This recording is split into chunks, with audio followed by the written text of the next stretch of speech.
Kasus kali ini terjadi di Nevada, Las Vegas. Berawal dari ditemukannya Daniel Halseth yang sudah hangus tak bernyawa dan dalam kondisi yang mengerikan di garasi rumahnya. Setelah penyelidikan, terkuaklah sebuah kenyataan yang membuat hati miris mendengarnya. Bagaimana kisahnya? Sebelumnya, silakan subscribe dulu channel ini serta nyalakan loncengnya untuk mengetahui kasus-kasus kriminal yang terjadi di berbagai negara.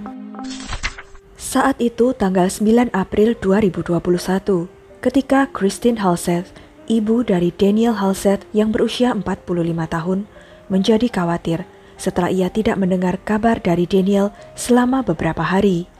Ia telah meneleponnya berulang kali, tetapi teleponnya tidak pernah dijawab oleh Daniel. Christine lalu menelepon cucunya, Sierra, yang berusia 16 tahun, dan menanyakan keberadaan ayahnya. Ia diberitahu bahwa Daniel sedang mandi dan teleponnya rusak. Tapi setelah ditunggu-tunggu, Daniel tetap tidak ada kabar dan tidak pernah menelepon kembali pada ibunya. Christine kemudian menghubungi Peggy Newman, seorang teman dan pemilik rumah Daniel. Peggy kemudian pergi ke rumah Daniel di Las Vegas untuk memeriksa. Sesampainya ia di sana, ia menemukan bahwa pintu depan terbuka lebar. Begitu ia memasuki rumah, aroma hangus yang khas merebak dari dalam. Ia melanjutkan berjalan ke dalam sambil memanggil nama Daniel, tetapi tidak mendapat tanggapan. Peggy segera berlari meninggalkan rumah dan menelepon pemadam kebakaran. Petugas pemadam kebakaran segera merespon, dan tidak lama kemudian mereka tiba di blok 8400 Dunphy Court. Mereka memasuki rumah dan berjalan ke garasi, tempat asap mengepul. Ada api kecil belum benar-benar padam. Segera setelah api tersebut padam, petugas pemadam kebakaran mundur ketakutan karena menemukan tubuh tak bernyawa seorang pria. Pria itu adalah Daniel. Mereka segera dapat melihat bahwa api bukanlah penyebab kematiannya. Ia mengalami banyak sekali luka benda tajam di kepala, leher, dan badannya. Ada juga upaya untuk memotong-motong tubuhnya. Api kemudian telah diset untuk menyembunyikan pembunuhan tersebut. Penyelidik kemudian dipanggil ke tempat kejadian tersebut, di mana mereka menemukan darah di seluruh rumah. Sementara itu, jenazah Daniel dibawa ke kantor pemeriksa medis, di mana diketahui bahwa ia telah ditikam dan disayat lebih dari 70 kali. Dan setelah itu terlihat ada upaya untuk memotong-motong tubuhnya.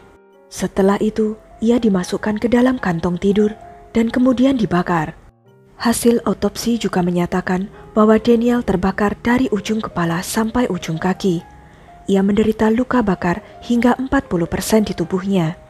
Di TKP, polisi menemukan beberapa kwitansi dari supermarket Winco dan Home Depot yang isinya barang-barang seperti cairan pemutih, gergaji, cairan yang mudah terbakar, dan sarung tangan. Polisi juga menemukan adanya bekas darah dan potongan jaringan tubuh pada pisau gergaji.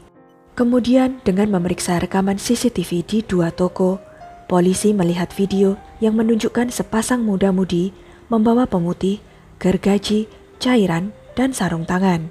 Mereka juga menemukan video CCTV bahwa pemudi tersebut membayar menggunakan kartu. Setelah dicek, kartu yang digunakan adalah kartu debit milik Daniel. Daniel Halseth sebelumnya menikah dengan Elizabeth, yang pernah menjabat sebagai senator negara bagian Nevada dari 2010 hingga 2012. Elizabeth Halseth merupakan wanita termuda yang pernah terpilih menjadi anggota Badan Legislatif Nevada pada tahun 2010 saat usianya masih baru 27 tahun, yang dianggap sebagai kemenangan yang mengejutkan. Pada Februari 2012, setelah sekitar 1 tahun lebih menjabat, ia mengundurkan diri dengan alasan kesulitan menyeimbangkan tugas legislatifnya dengan menjadi ibu tunggal. Kemudian ia mencari pekerjaan lain. Pasangan Daniel dan Elizabeth memiliki 3 orang anak. Pernikahan mereka selama 11 tahun rusak setelah munculnya laporan kekerasan dalam rumah tangga, dan akhirnya memuncak dengan perceraian yang pahit setelah Daniel mengaku bersalah atas 2 tuduhan pemaksaan dan pemukulan. Oleh pengadilan, Elizabeth kemudian diberikan hak asuh utama atas Sierra dan 2 saudara kandungnya pada tahun 2011. Tetapi pada tahun 2020, pasangan tersebut mulai mempermasalahkan pengaturan hak asuh. Beberapa waktu sebelum Daniel terbunuh, ia menceritakan pada Elizabeth, mantan istrinya itu, tentang ketidaksenangannya pada hubungan antara putri mereka Sierra yang saat itu berusia 16 tahun dengan pacarnya Aaron Guerrero yang berusia 18 tahun. Pasangan muda itu diketahui telah berkencan sejak Juni 2020 dan mereka baru saja merencanakan untuk mencuri uang orang tua mereka dan melarikan diri ke Los Angeles. Daniel yang secara tidak sengaja mengetahui rencana tersebut melarang Sierra untuk bertemu Aaron lagi. Namun mereka tidak menggubris larangan tersebut. Sebaliknya, pasangan itu mulai merencanakan sesuatu yang jauh lebih jahat. Pada dini hari tanggal 8 April 2021, Aaron kabur dari rumahnya. Selama beberapa jam berikutnya, ia dan Sierra membeli gergaji, pemutih, dan cairan untuk membakar. Mereka juga membeli sarung tangan sekali pakai dan kain pelapis.